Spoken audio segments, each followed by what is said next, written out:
Touchlines and touchdowns, streamcast, vlogcast, making a smarter football fan cast. I am your host, Asa, aka the Twig. We are here to introduce American football for British people. This is episode 5. Please go back and check out our previous episodes. They explain a lot about the game and how things work, and especially now that we're getting to the quicker and also more complicated episodes, it's best to do that so that you have a basis for understanding for what we are talking about. So who are we? We are various people. So with us today, Coach Mike, who you'll see in the bottom right of this picture and waving over there. Mike played tight end at the University of Michigan for a number of years. You can see there how many career catches do you have? 3? 4. 4 career catches. One of them resulted in a stiff arm of Thorpe Award winner Darquez Denard. Sure did.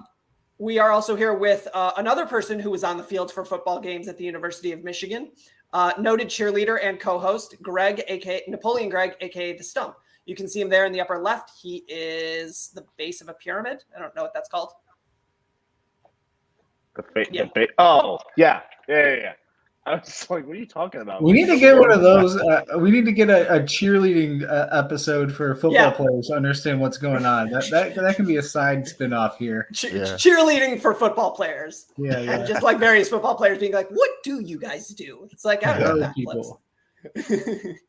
I would be interested to just see like what viewers would pop into that. Just be like, oh yeah, I'm really into. Like, all of a sudden, like Denard or like Robert Griffin III pops in. Like I've always been curious. No, it'd be somebody super fucking. It'd be like Andrew Luck. Be like, listen, the physics never made sense to me. I just need to understand how you hold up, how you do this. And our final coach and co-host is Baylor defensive back. I say defensive back because I actually have never asked you whether you were a corner or a safety. I think you said you were a corner. I was corner, yeah. Yeah.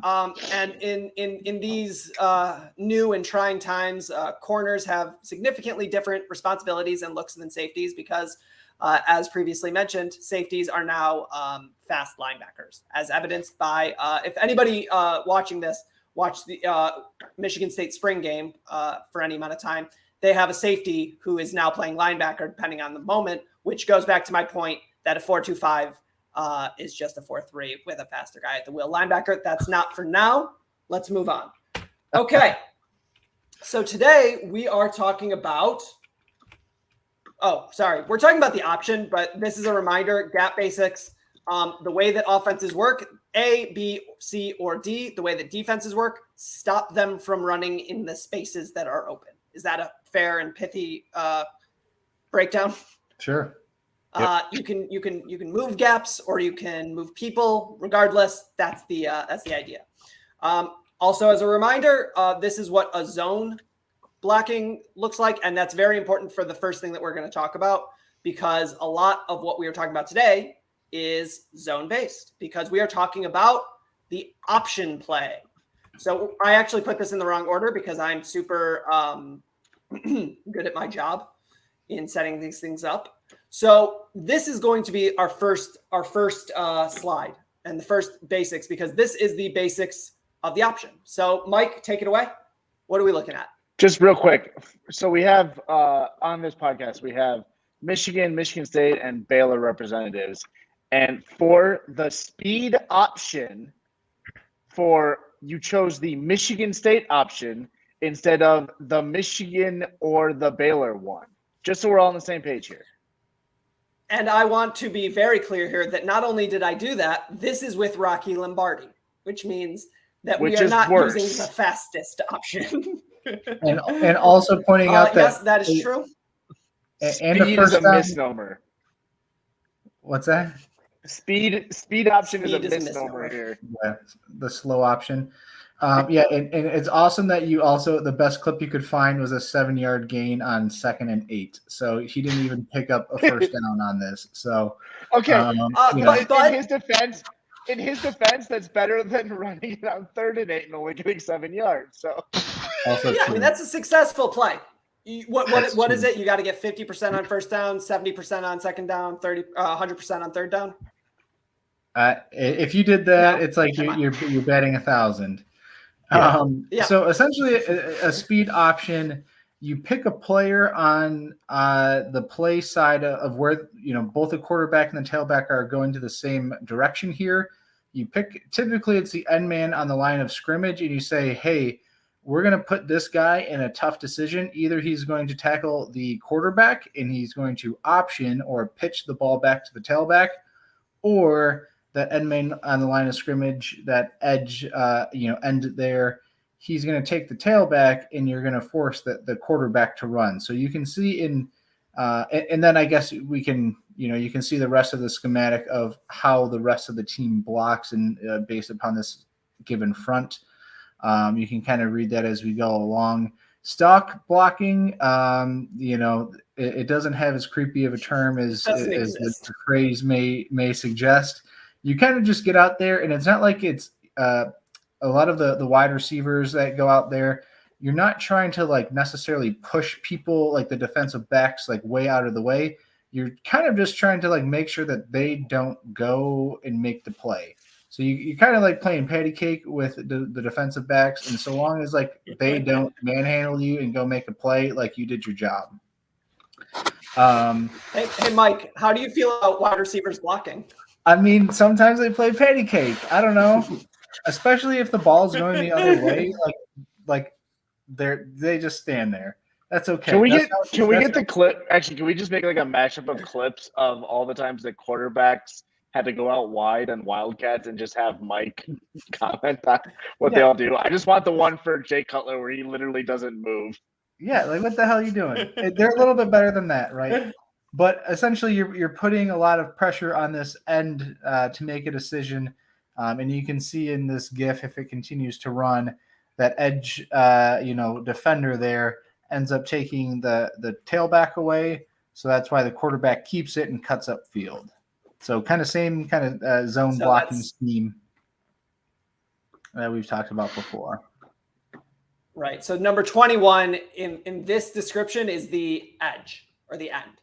So you see 21 completely unblocked, goes with the running back, cuts it upside. Josh, we're going to start with speed options here. So you'd be either this guy, let's be honest, the W, because like I said, corners and weak side linebackers in a 4-2-5 are the same thing, or this corner over here. And I understand that the W here is really what did Baylor call it? The hybrid space player, like star or money or bandit or whatever. The bear linebacker. It was basically a linebacker, but the personnel that played that position were safeties. Yes, gotcha. As I've mentioned.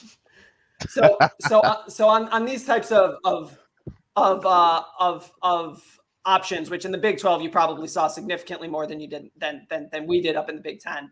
For sure. So like, what was your goal? What was it, to just set make sure nothing got outside of you, or go make a play, or play patty cake, or what? Yeah, outside contain. If you're the corner, if the quarterback pitches the ball to the tailback and he tries to, and everything's kind of blocked up in the inside, and he tries to bounce it outside, he can't get out. He can't get outside of you, and so as an outside corner, your job is outside contain there. If you're playing in the nickel or that W position there, then you have the gap in between. You have the gap in between the two outside receivers there, and make sure that he doesn't get up that alley. All right, before we move on, go back real quick. So watch this slot receiver, number 8 for Michigan State, I think it is, and number 14 for Purdue. So 14, those two just like if I'm not like, I literally was not kidding, they play patty cake. You know what it is? It's like in the NHL when somebody gets in a fight and there's two guys fighting and the rest of the team, they just skate up next to each other and they just like kind of like grab each other on the shoulder type of thing, where it's like, okay, like not everybody's gonna brawl right now, but just in case, like I got my dude picked out right here. That's what happens. Like that slot receiver goes up, touches 14. 14 doesn't move an inch from where he was, and he doesn't even try to go make a play. It's just like, you know, you got blocked, and both sides get a plus when they get graded out because for whatever reason. I don't know. I digress, but I'm not kidding when I tell you that stock blocking is patty cake. And this was someone who played wide receiver back in JV freshman football. So continue. And I do have one thing to add. Oh yeah.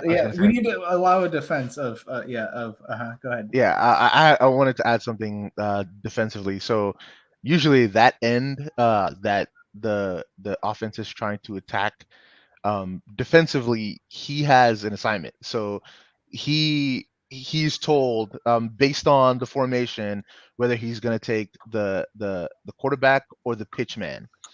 And then the other free defender, as you see there, the free safety, has the other option man. So in this case, the end, based on whatever the run fit is, would either take the quarterback or the pitch man. Usually it's the you take the one closest to the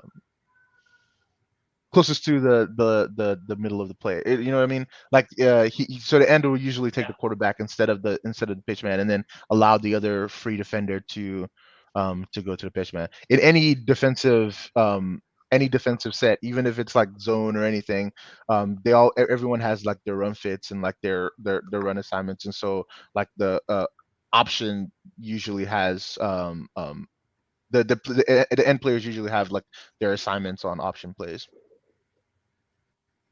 So in this play, do we think that this weak side backer is the free guy, or just they didn't combo up to him quickly enough? It looks like 66 is looking for somebody. Yeah. I guess he screwed up. It never gets around. Yeah. He's just looking for somebody. He should have climbed. Yeah. Yep. Yep. Okay, so there we go. There's your answer. Yeah. Okay, so this is the play that I think in modern football that you're going to see more than any other. Invented by esteemed Michigan coach, Tulane coach, West Virginia coach. I believe he is currently the head coach. Yep. I believe he is currently the head coach of Jacksonville State, which is not in Florida. It is in Alabama. Different state entirely. But Rich Rodriguez invented the zone read.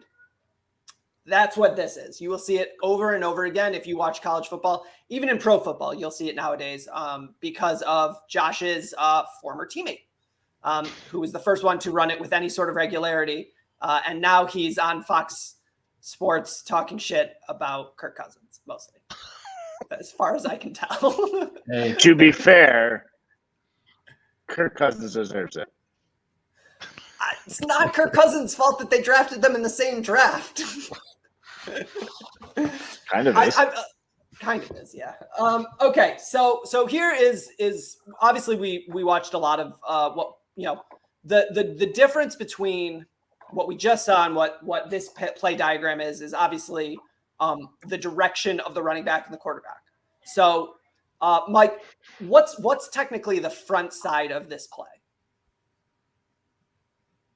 I would say the direction in which the tailback would be running. So this would be what we would call like a zone, inside zone, weak side. Inside zone, weak side. I don't know. Because it looks like it's going to the backside B gap, right? Because the front side tight end is there. Yeah. I don't know how to phrase it like that. I don't know. I was just a dumb guy, and they said, "Hey, don't block that end. Go get that backer instead. We're gonna read that guy." And I said, "Okay." Like, I got you. So the nuanced aspects of it, like that, I don't know. I should probably know that kind of stuff, but it's also been a decade, so. But see here you have the same situation that Josh was talking about, where there are free hitters who have the responsibility for this alley. So the strong safety probably is responsible here, and the free safety is probably responsible for a run fit on the backside. So thank you to @SmartFootball, whoever you are. I think it's Chris Brown. His name is Chris Brown. He writes books. I bought it, so I don't feel bad about stealing this because I've given him money for other things. That's how capitalism works. Don't worry about it. If you buy one thing from Barnes & Noble, you're allowed to steal other things, is what your lawyer just told you. Do crimes. Anyway, do crimes. And even if it's the other Chris Brown, then I feel even better about it because honestly, he deserves to be stolen. He does his own crimes. We're okay there. Yeah, No, we're not. I feel like we're not okay with his crimes. No. We're okay with crimes being perpetrated against him, Yes, not his crimes. right. To be clear, Yeah. Thank you for clarifying that. steal from Chris Financial Brown. crimes, I'll let you decide which fine. one it is. So as you can see, this is like a really easy GIF way of seeing the way that the zone read works, right? Like we see that double combo up to the linebackers. We talked a lot about this in the inside zone portion. That's usually what it is. Now, had 91 crashed in hard, then you've got Mike Vick with a whole lot of space to the field. Remember, they're on this hash, which means the wide side is the field side. I'm going to try more and more as we continue to use more terminology, just so everybody gets comfortable with it. All of our listeners get comfortable with it. So this is Mike Vick looking at the field, but he gives, and it's a big gain. The reason why it's a big gain. Go ahead, Mike. I was gonna say, and honestly, with like knowing that you have Mike Vick there, like you're reading a D end and you're Mike Vick, from a schematic standpoint, you definitely hand this ball off. But am I convinced that Mike Vick couldn't beat 91 around the edge? Probably not. It's like you have like your own human cheat code. But yes, from a understanding game, 91 kind of settles there, and it makes it a very easy read for him to hand this ball off. And you can see these double teams like work up pretty effectively, and you get like a head on a hat, and then you're up to the second level.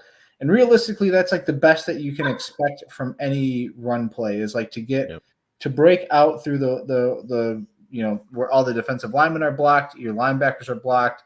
If that happens, like it's a quote unquote big gain, and it could only be like 12 yards, but like it's super successful. And then you have a safety who, you have a run. I don't know. I never had to tackle anybody in the open field. But if you have, I think that's probably Brian Westbrook maybe running at him, or LaShawn McCoy running at him. Mike is like blending like 25 years of Madden all into one. Dude, I don't know. I agree that Mike Vick for most of his career can probably beat 91 around the edge. This is like 36-year-old been to prison Mike Vick. Still, I'm not sure he's getting around the corner. No way. If we're gonna get into this, look at his hips. At the mesh point, his hip is already turned. He could definitely beat him to the edge. Yeah, okay, but yes, I'll buy that. And the blocking wide receiver, so we're all clear, is actually Todd Pinkston. Well, you saw Terrell Owens catching touchdowns in like arena football or something at 48 years old. What was that? I saw a clip of that. I'm like, this is a joke, right? Was that fan controlled football? Yeah, Twitch control. Twitch plays football. Josh, Mike brought up something. So you've been in the situation where 26 is like, how hard is that when you're one-on-one on a running back? Make a play. It's very hard. It's very hard. You have to basically like break down, but also like deliver enough force to like stop him from like running you over. Actually, in that situation, get run over as long as you make the tackle. Right. Because like his momentum, because if you fly into the tackle and you try to like dive at his legs, or you try to hit him full force, like these guys are elusive, and like they'll juke you out, and then you're looking at even more yards gained. So what the most important thing there is to break down and make sure you try to anticipate the the juke, and then get a hand on him, and or at least slow him down for the rest of your team to rally up and make the tackle. Yes, and it's one of those things where all of the eyes are then on you, and if you get like juked and torched, then like you got caught with your pants down, and 80,000 people are looking at you all at once. Like It's gonna be when on you're Sports one on Center, one too. like that. What's that? It's gonna be on Sports Center too. Oh yeah, right, exactly. Yeah. I like the never subtle dig that there's only 80,000 people watching Baylor football games as opposed to 110,000 in Michigan. Hey, And you know, also, I just like the story. So Josh said, you want to watch out for the running back to juke you.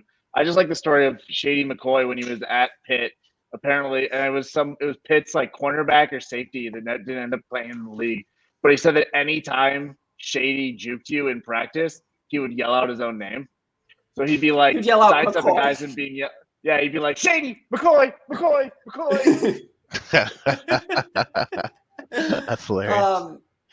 So another thing about this, obviously, like this is everything working, right. This is where this comes from. For some of our listeners, like if you go back and you watch football, 30 years ago. Oh my God, it's 30 years ago. 30 years ago. I'm thinking of like the Nebraska dynasty. Which was like 27 years ago. Tommy Frazier, Eric Crouch et al. Unless you ask Nebraska fans, in which case it was like 6 years ago, and there's no reason they should be able to get right back to that. Right. Josh, did you? Oh no, you were there after Nebraska left, right? Yeah. It was. I got to Baylor after Nebraska left. So they were one of the switched over like I think they were the first to 2010. leave the Big 12. Yeah.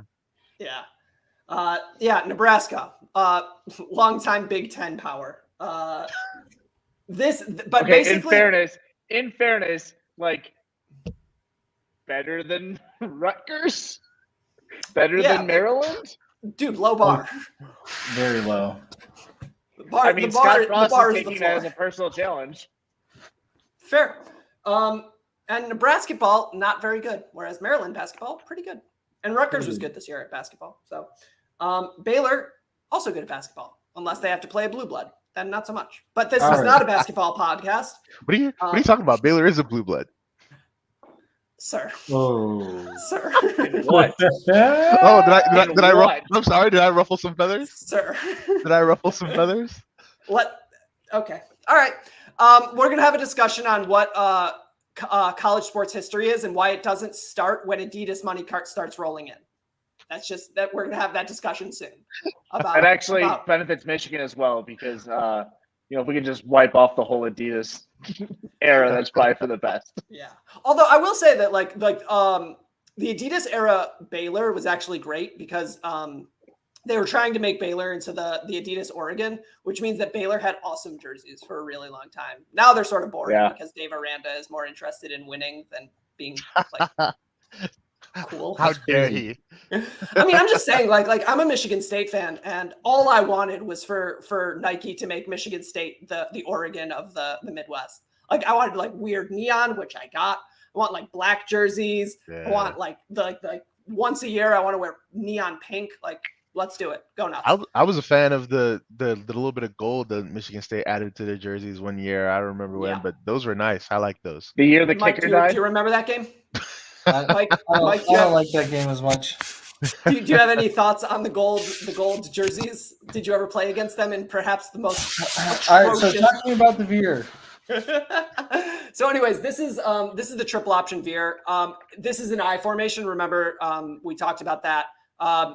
You got a quarterback, a fullback, and a running back. So here, read one is the end. If the end goes inside of the play side tackle, you keep. If he goes outside, you give it to the fullback. If you watch Army, Navy, Air Force, Georgia Southern or Georgia State? Georgia Southern. Georgia Tech doesn't run it anymore because they're cowards and awful, and they should feel bad about themselves.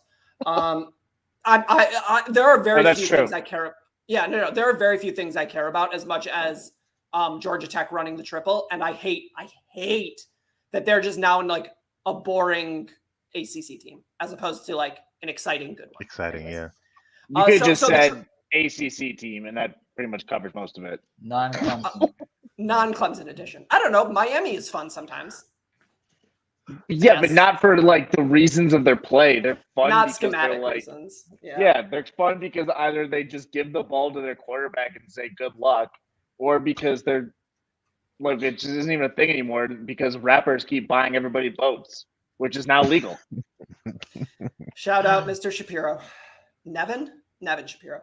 Yeah. All right. Anyways, so this is the modern version of what is known as the veer option. This was called veer because you veered outside. It's football coaches aren't clever. It doesn't matter. This is the inverted veer. It was Bobby Bowden in West Virginia in like 1964. I thought it was Switzer, but fine. The point is before 1970. So this is the inverted veer, basically an inverted veer. So this is like one of those things like if you're at a party and you want to sound smart, if the quarterback is taking the ball in the middle of the line and the running back is going outside, that's inverted veer. If the quarterback is going outside and the running back is going inside, usually that is zone read. Now, sometimes, and unfortunately for us, the guy who popularized this is an enemy of, I believe, everybody in college football and pro football for that matter. But the guy who popularized the power read, so using power blocking with a read is, drum roll, How mummy? Urban Meyer. Urban Meyer was he Tim started Tebow. doing it. Yep. He started doing it because he had Tebow and he was treating Tebow essentially as a running back and was like, what if we just ran power with Tebow as a freshman? And Actually, genius. It was genius, and he won a national title off of it because he had a quarterback. It's not genius. It's like, look, I have an H-back at quarterback. What if we just run the ball? It was genius because like every other man was blocked. You literally had one man blocking everyone else, and then a quarterback to run the ball. Like so, if everyone blocked their man, then that's a free run for the quarterback. I don't subscribe to anything being genius that can also apply to Taysom Hill. I'm sorry. Taysom Hill has way more money than this combined podcast will ever have. Now, some of that is because Sean Payton apparently owes some money to the Church of Latter-day Saints, but that's not our business. Money laundering, also fine. We are pro financial crimes. Anyways, the point is and donkey arson. And donkey arson. I do think it's interesting that Sean Payton just happened to give Taysom Hill that large contract right before he retired. I mean, weird. you know, like, did you hear? How is no one talking about that? No, did you hear his scheme to become the Dolphins head coach? Because that's even funnier. Him and Tom Brady came up with like the dumbest scheme ever in order to get together in Miami. It's literally like a bunch of like your redneck cousins just got together on the weekends. Like, now how do we get together on the Dolphins? Well, what if I retire and then you retire and then we unretire? And it's like, this is the dumbest fucking thing. It turns out, lawyer here, the collective bargaining agreement doesn't allow for these things. Your It's almost like they saw it coming. Anyways, so here is some other forms of options. So when an option play is simply when there's an unblocked defender, and that unblocked defender is read by the offense, and that determines what you do. So on the RPO, when we talk about RPOs, which will be in the passing section in a couple of weeks, what does an RPO stand for? Run pass option. Thank you, Michael. So a run pass option, we'll talk about it. We'll get there. But the point is that during that portion, we'll talk about why certain coaches don't like option plays. And it has to do with imposing your will and you doing what you want as opposed to doing what the defense wants. We'll talk about that. And we'll talk about why sometimes the defense can make you do things that you don't want to do. Josh will opine eloquently on that. But the point is, here you see what is known as a midline option. So with the plays that we were looking at, we were always reading the end man on the line. Here, you're reading a tackle. Now, the reason to do that is because tackles don't like to be unblocked. They get super freaked out. Anytime you see a trap play, which we talked about, watch the defensive end before he gets ear hold. It's very funny. Or the defensive tackle, because they're like, I'm free. Why? Like, and like sometimes you'll see it in screenplays as well. We'll talk about those, where you'll see a defensive end like shoot out of his stance and be like, Hooray! I'm also. Oh no. I'm gonna get a sack. I'm gonna get cookies. Nothing. So It's there's one of those things also where like things are going too well. This is Right. suspicious. Right. this isn't going the way I thought it would go. So this is a shovel pass. This is great for tight ends because it's a super easy way to get a catch. Sometimes the defense is ready for it. It's not very fun because you end up going in the middle of a line that's ready for it. This what looks like to me is like a wildcat jet sweep read of the backside end. Again, all of these things are the same. So you see a lot of window dressing. We've talked a lot about this, is that sometimes things look super complicated, but they all boil down. Well, not always, but a lot of the time they boil down to the same concepts. Core principles, yeah. Right. Core principles. So here you can see, look, this is power, right? Block, block, pull, block, up. There you go. Up here, this is pretty simple. This is just zone, right? There you go. So that is that. We've gone through 30 minutes of option football. This right here is one of the greatest plays of all time. Look it up, Tommy Frazier. It was on a veer. That's right, a triple option veer. You can tell because they're coming out of a I formation. Also, what happens at the end of this play is because I believe the University of Florida is bad at football. Always have been. Crazy how that works. Also, people don't know this. Just for the record, when people talk about blue bloods and they include Florida, it means that they were born in 1991 because Florida sucked from 1966 to 1995. Talking about in football? Yes. And basketball. Yeah. And basketball, but and pretty much everything except baseball.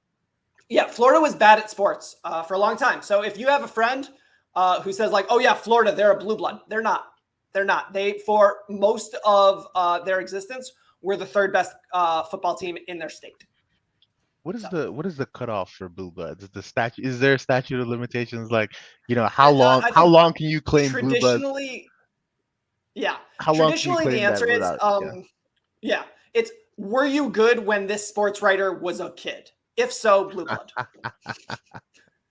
Like, we just gotta wait for those writers to die out. Is that what it is? Oh god.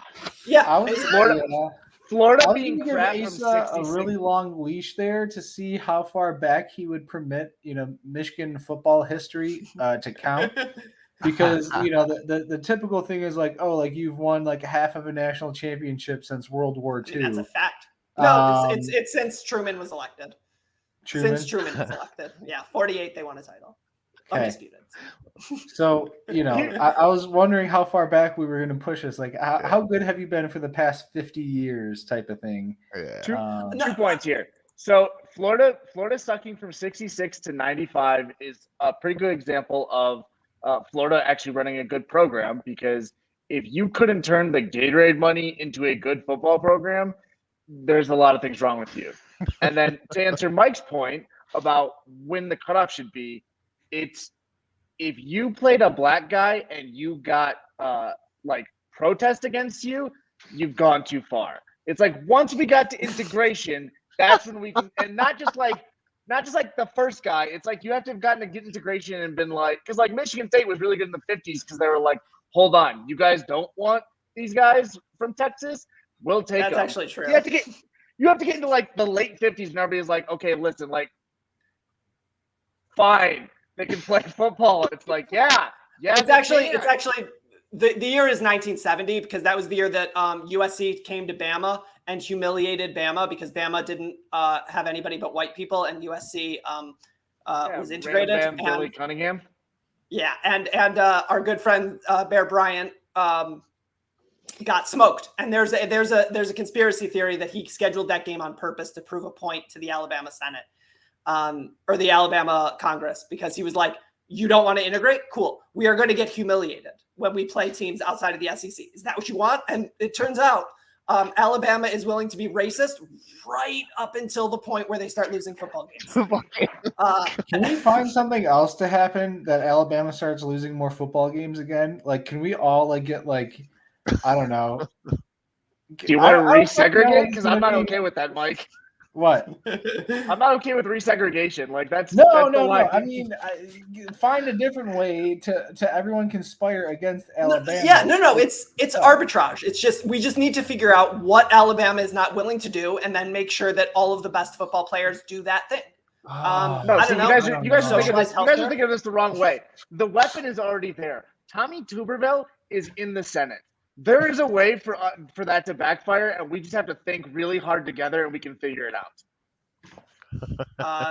That'll be next time on American Football for British People. Domestic politics. This is a show for British people, and we've spent the last 3 minutes talking about American senators.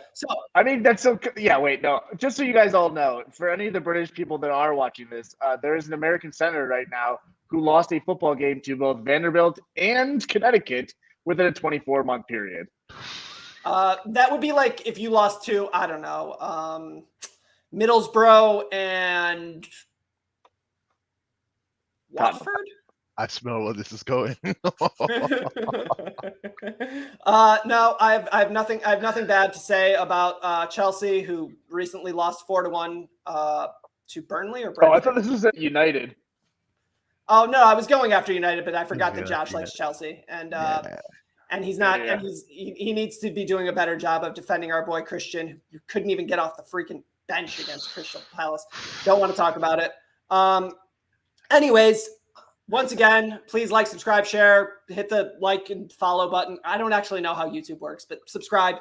Listen to our podcast. We just released last night an episode of the Nerdcast, which is our Sunday episode while football season is out of vogue. We talked about things.